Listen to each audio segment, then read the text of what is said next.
we are live with Warren Buffett, the chairman and CEO of Berkshire Hathaway. He's just out over the weekend with his annual letter to shareholders. And Warren, how many have you written now? I know you've been running Berkshire Hathaway for 51 years. Yeah, I've written them all. I didn't used to sign them the first half, 5, 6 years. Sometimes I wish I hadn't signed them later on too. But I've written them. I've written all 51 of them. I mean, this is a process that I think takes you most of the year. You start thinking about the next year's probably tomorrow. Yeah, I'm always thinking about subjects. In fact, I have some subjects that I might have put in this year, but when I got to 16,000 words, I decided I might be losing people, so I've stored them away for next year. But it's sort of continuous. There's some things that are actually just reporting on what happened, and then there's a few subjects that I'd like to sort of mouth off on. Because you don't get enough opportunity to do that? So I think my family would rather have me do it in print than do it out that personally.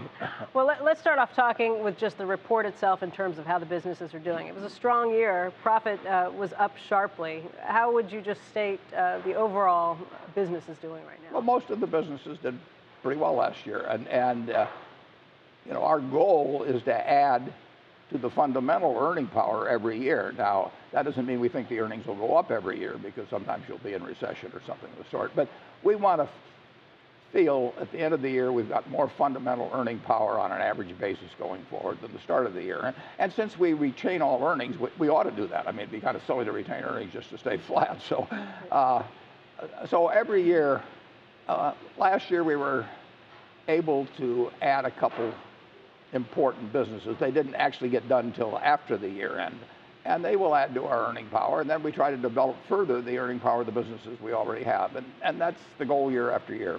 The big addition for this year will be Precision Castparts. Yeah, it didn't close until about a month after the end of the year. But you talk about your Powerhouse 5, but yeah, now we're going to have the Powerhouse 6. And someday we'll have the Powerhouse 80, I hope. Yeah. Just in terms of running through those businesses, you did say that Burlington Northern Santa Fe, you expect will have a weaker year this year. Yeah, I would say that it's highly likely that all the U.S. railroads have lower earnings this year than last year. And last year was a little disappointing for most of them.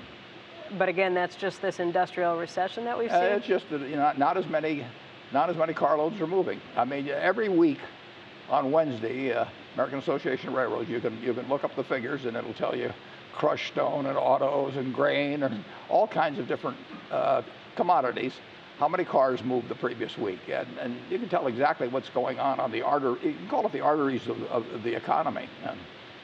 Is that because of the China slowdown? It's hard to imagine that a slowdown in China would hurt grain movement here. Well, grain actually hasn't been so bad. The big culprit's been coal, and that's going to continue.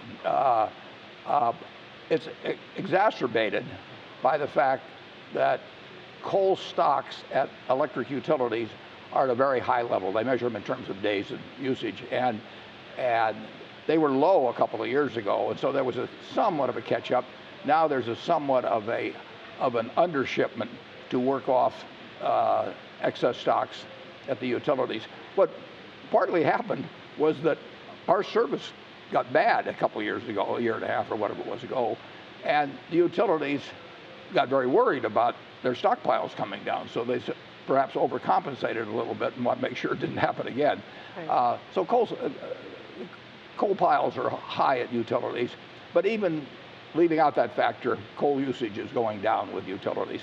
And many utilities can shift between natural gas and coal with a lot of their generation, and natural gas prices being where they are just hurts coal a lot.